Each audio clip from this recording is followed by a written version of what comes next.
Benway Bop was a record store run by Ronn, Benway, and Kelly Greene. Like, we basically opened this store on like about $10,000 in product and $10,000 in cash that we borrowed from my dad, and just set up on Maryland Parkway. He was determined to get a place on Maryland Parkway. His mom lived right down the street. He remembered that from his high school days, and he would go to the mall on Maryland and Twain. I bought my very first 8-track tape in a store that was in that same mall.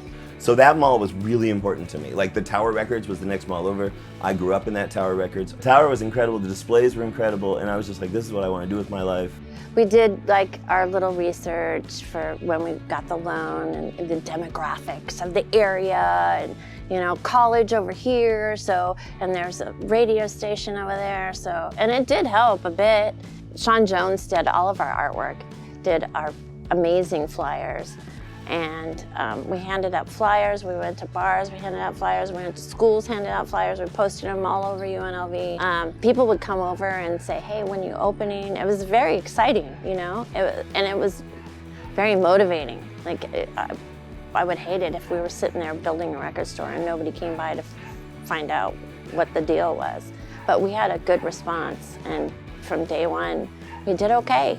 We set up, and like kids were banging on our door before we even opened, and asking for music. Like, can you get me this? Can you get me that? And I was like, I can get you this, I can get you that. I went to high school with Ronn Benway. I went to 6th grade with Ronn Benway. Ronn Benway and I were best friends in 6th grade. In high school, we were acquainted. He was in the band and hung out with the band kids and at the band table in the cafeteria at Valley High School. So I was welcomed at the band table, but was not necessarily invited. It was Figler, it was Chad Reynolds, it was Crosby, it was Sean Jones, it was me.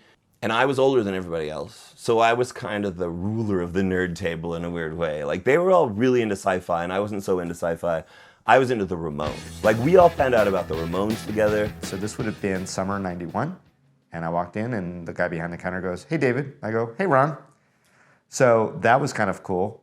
People who I grew up with would walk in the record store and say, this looks like your bedroom when you were 17. And I was like, that's what I want here. I want a living room. I want a couch and back. I want this to be a comfortable haven for kids who have nowhere to go, because I grew up as a kid who had nowhere to go here. I was still in high school when I first went to Benway Bop, but I was looking through the records, just checking the place out, and then I heard a familiar voice. It was my friend Bill Hooper that I was going to high school with at Valley. I was talking with Bill, and I met the owner, Ronn Benway, and I was getting into this whole scene. It was a very colorful place. Ronn Benway had a very good sense of humor, and was just kind of a fun, welcoming guy to interact with. So sometimes just going to that record store, even if you weren't buying anything, it was just a fun experience. You get to hear about something cool that you've never heard before, like Greene. Benway was slightly more than a record store. I mean, it had to be, because all we had coming in from the outside world in terms of, independent music was Benway Bop and Rock Avenue, KUNV. So if you had a question about something, if there was a band you needed, Ron was the hookup. I really consider myself like an indie rock cheerleader of sorts, like kids would be in my store shopping in Benway Records, Benway Bop, whatever, shopping around. A big part of why we set up was because KUNV was across the street, and we knew there was records, we knew there were people interested in music. Rock Avenue led to, me going to Benway Bop. I'd hear something on the Rock Avenue and go, oh, this is good, and I'd actually write it down and go to the Benway Bop and find it. A lot of times there was no venue for anyone to play. Like when Cub first came through town, they were lost. They didn't know where to play, they didn't know what to do here, and we'd just take them under our wing and go, hey, come on, come play in our store. And there was always trouble from the stakeout next door with in-stores or whatever it was. If we were too loud and they couldn't hear their sports scores on the other side of the wall, there was always trouble there. Every time I went to Benway, there was always a crowd there. I would walk out of that shop with something that I had no idea I was gonna. I didn't go there looking for something, but I always went there and found something. Let's put it that way.